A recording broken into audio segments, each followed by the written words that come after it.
19h30, bonsoir à tous. Jair Bolsonaro reconnaîtra-t-il la victoire de Lula à la présidentielle brésilienne?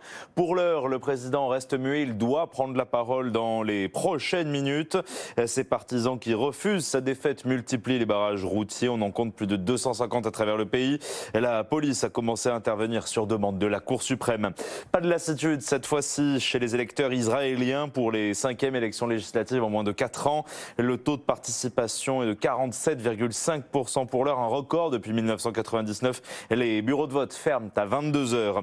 Emmanuel Macron accuse la Russie de nuire à la sécurité alimentaire mondiale. Le chef de l'État qui a longuement échangé par téléphone avec Volodymyr Zelensky. Les deux hommes déplorent la suspension russe de l'accord sur les exportations de blé. Aucun cargo ne passera par la mer Noire. Demain, ensemble, ils ont acté l'organisation d'une conférence internationale pour soulever des fonds pour l'Ukraine les 12 et 13 décembre prochains à Paris.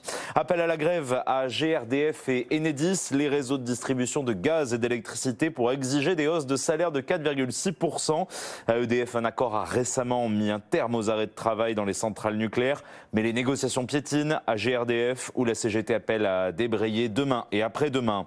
Nouveau bénéfice record pour les majors pétrolières. British Petroleum vient compléter la ronde avec un gain de 8 milliards 200 millions de dollars sur 3 mois. Le débat sur la taxation des super profits a traversé l'Atlantique alors que les compagnies pétrolières annoncent des montants de rachat d'actions jamais atteints. Et puis, Toyota baisse son objectif de production dans un contexte de pénurie de puces. Le premier constructeur automobile mondial fait état d'une baisse de 25% de son bénéfice trimestriel.